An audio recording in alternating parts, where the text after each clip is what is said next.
السلام عليكم ورحمة الله تعالى وبركاته. نبضي الدعوة إذا لهانتم بملك السيء قوبك صان نقد دعونا صان. هالكني وتلفيشك عالمي جاي ECT في حوض الحان كلنا هالمجال ده هرجيسة.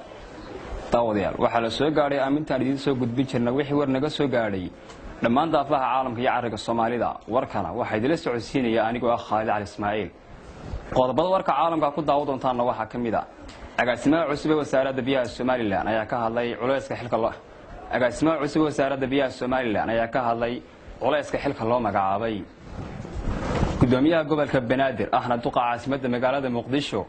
أيا ضافر برنامج عصبة قاعد كعشور لغا ورورنا يو. داوديال كواس وقضب ورك عالم كوجود ورك رولة. إما كانوا ديجروبا قضب داسية قضب كله أفافاسن.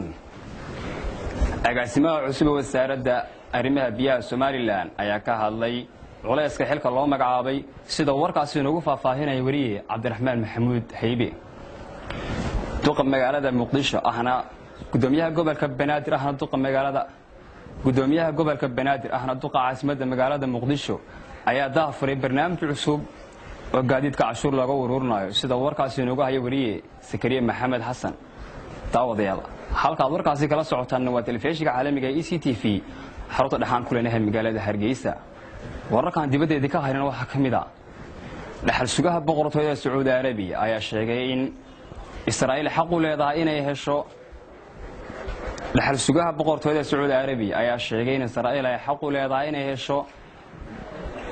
hesho dal ay yeelato sida warkaasi dhaxal sugaha boqortooyada Sacuudi Arabiya ayaa sheegay in Israa'iil ay xaq u leedahay inay hesho dal ay yeelato sida ay warkaasi ugu hayso Fadhiya Maxamed Xuseen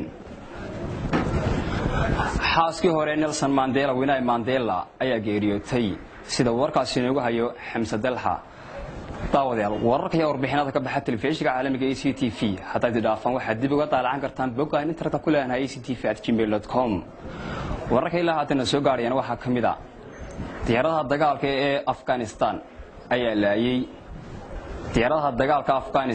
ayaa laayay dad rayid ah daawadayaal qodobkaasi waxa uu guniye gabagabo ah wixii war naga soo gaaray dhammaan caalamka iyo geeyga Soomaalida warkan waxa idila socodsiinaya anigoo Khaalid Al Ismaaciil dhammaan aniga asxaabtiga igala qayb qaadatay tibinta iyo isku